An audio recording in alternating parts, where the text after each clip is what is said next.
Charles Ponzi's story is a cautionary tale of ambition, deception, and the fragility of financial trust, rooted in the economic turbulence following World War I. Born Carlo Pietro Giovanni Guglielmo Tebaldo Ponzi on March 3, 1882, in Lugo, Italy, to a once prosperous family that had fallen on hard times, Ponzi grew up in modest circumstances. His early life was marked by brief employment as a postal worker and enrollment at the University of Rome La Sapienza, where he squandered funds on social pursuits, accumulating debt without earning a degree after 4 years. Inspired by stories of Italian emigrants returning wealthy from America, Ponzi set sail for the United States in 1903, arriving in Boston on November 15 aboard the S.S. Vancouver with only $2.50 in his pocket after gambling away his life savings during the voyage. Ponzi's early years in America were fraught with hardship and criminality. He learned English while working odd jobs along the East Coast,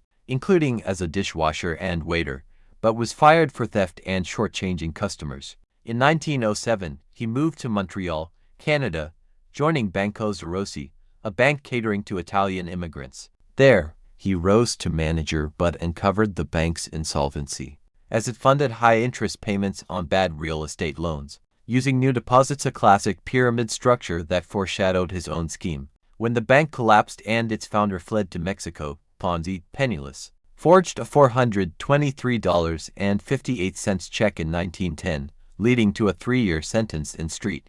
Vincent de Paul Federal Penitentiary. Released in 1911, he soon attempted to smuggle Italian immigrants across the U.S. border, resulting in a 2-year term in Atlanta prison, where he befriended mobster Ignazio Lupo and financier Charles W. Morse, likely absorbing lessons in fraud. After release around 1913, Ponzi returned to Boston, working briefly as a nurse in a mining camp and donating skin grafts for a burn colleague, which caused his own health issues. He married Rose Maria Necco in 1918, despite her family's awareness of his criminal past, and tried unsuccessful business ventures, including at her family's fruit stall. By summer 1919, Ponzi established an office in Boston to promote European business ideas. A letter from a Spanish firm enclosing an international reply coupon sparked his infamous plan. Introduced by the International Universal Postal Union in 1906, allowed for postage exchanges across borders at fixed rates. Post-World War I currency devaluations in Europe created disparities. Coupons bought cheaply in countries like Italy could theoretically be redeemed for higher value U.S. stamps, yielding profits up to 400% via arbitrage. Ponzi claimed he could exploit this by purchasing in bulk abroad and selling stamps at a discount in the U.S. However, logistics rendered this impossible.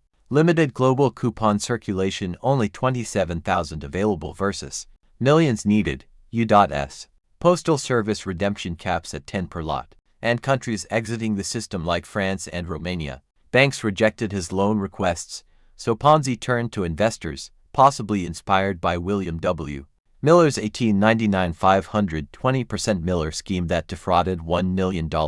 In January 1920, Ponzi founded the Securities Exchange Company, promising 50% profit in 45 days or 100% in 90 days, far surpassing 5% bank rates. Starting with 18 investors and $1,800, he paid returns using new funds, fueling growth. $25,000 by March, $420,000 by May, to $0.5 million by June, and nearly $1 million daily by July.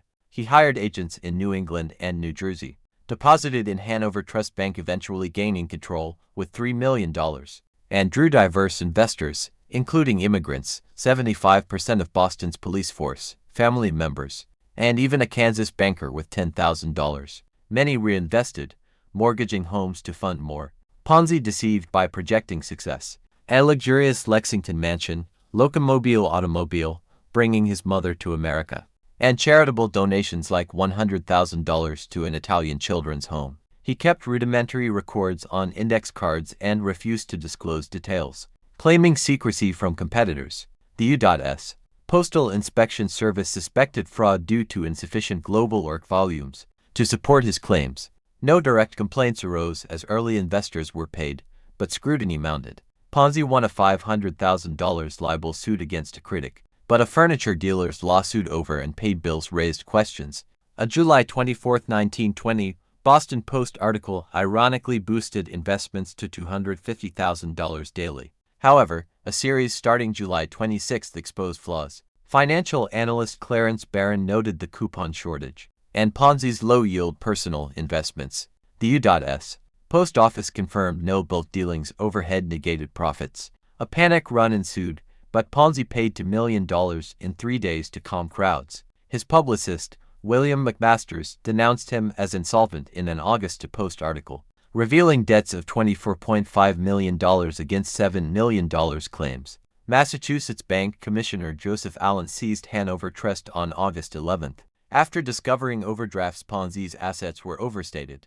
An audit found only $61 in coupons. Ponzi surrendered August 11, charged with mail fraud for using mails to send maturity notices. The scheme cost investors $20 million, equivalent to $237,321 million today. With recoveries under 30 cents per dollar, 5 banks failed. Ponzi pleaded guilty to one federal mail fraud count on November 1, 1920.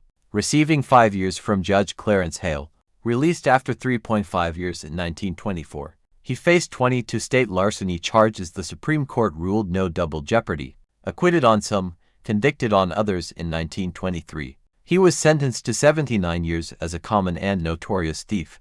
Released on bail in 1925, he fled to Florida, running the Sharpen Land Syndicate, selling swampland with 200% promises in 60 days.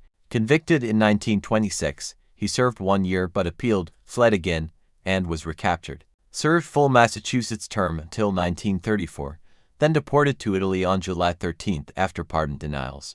Divorced in 1937, he failed at schemes in Italy, moved to Brazil as an airline agent, but World War I ended his work. He died poor, blind, and paralyzed on January 18, 1949, in Rio de Janeiro, boasting in his last interview that his scheme was the best show, worth $15 million.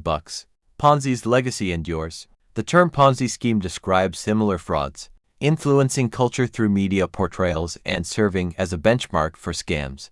Like Bernard Madoff's, his fraud predates him, with roots in 19th-century schemes and even Charles Dickens' novels, but his boldness cemented its name.